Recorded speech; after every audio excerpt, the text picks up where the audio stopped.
Magandang umaga po sa ating lahat. Narito ang latest weather update ngayong araw ng Tuesday, July 9, 2024. Base po sa ating latest satellite image, kung mapapansin po natin, meron po tayong namamataan ng mga kaulapan na nakakaapekto sa malaking bahagi ng ating bansa. Sa ngayon po, patuloy pa rin ang epekto ng easterlies. Ito po yung mainit na hangin na nanggagaling sa karagatang Pasipiko. At dulot po na epekto ng easterlies, posible pong makaranas ng maulap na panahon na may kasamang kalat-kalat ng mga pagulan sa area po ng Visayas pati na rin sa Palawan. So kung makikita po natin yung mga paggalaw ng kaulapan, although naapektuhan po dito sa may area ng Visayas, unti-unti po itong kumikilos at naapektuhan din yung Palawan area. So asahan po natin, possible po yung mga kulimlim na panahon sa Visayas, unti-unti din po maapektuhan dito sa Palawan. Samantalang sa nalalabing bahagi naman po ng ating bansa, kung makikita po natin, although may namamataan po tayong mga kaulapan na hindi po siya tumatagal or hindi po inaasahan na tatagal buong maghapon. So asahan pa rin po natin yung mainit na panahon, liban na lang po yung mga tsansa ng mga isolated or ito po yung mga panandaliang buhos ng ulan, lalong-lalo na pagdating sa hapon o sa gabi. In terms of monitoring naman po, wala tayong binabantayan na low pressure area o bagyo sa loob at labas ng ating Philippine Area of Responsibility.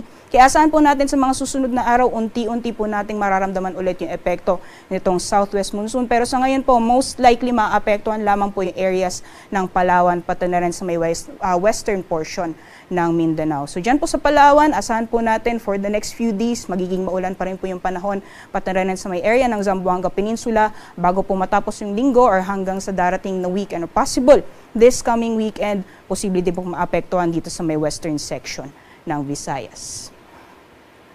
So magiging lagay naman po ng panahon ngayong araw gaya ng nabanggit natin kanina, although asahan pa rin po natin yung mainit at maalinsahang panahon ngayong araw sa malaking bahagi ng Luzon, may mga tsansa pa rin po ng mga isolated rain showers or thunderstorms, lalong-lalo na pagdating sa hapon o sa gabi.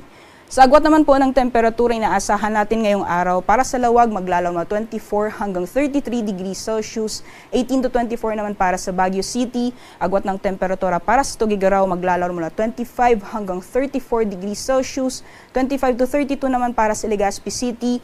At sa Tagaytay maglalaro mula 23 hanggang 31 degrees Celsius. Maximum temperatures naman for Metro Manila area ngayong araw, possible na umabot ng 33 degrees Celsius.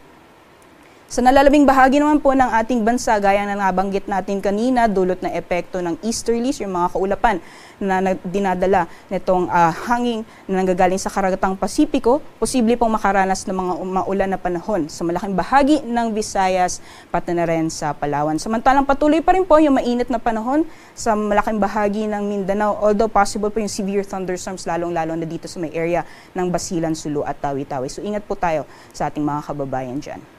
Sa agwat naman po ng temperatura para sa mga piling syudad sa Palawan, Visayas, pati na rin sa may Mindanao, maximum temperatures po sa Kalayaan Islands at Puerto Princesa aabot ng 32 degrees Celsius, gayon din sa mga piling syudad dito sa Visayas. For Iloilo, Cebu at Tacloban, maximum temperatures natin aabot ng 32 degrees Celsius. Gayon din sa Cagayan de Oro, 32 degrees Celsius maximum temperatures. Agwat ng temperatura para sa Metro Davao, nasa 24 to 33 degrees Celsius.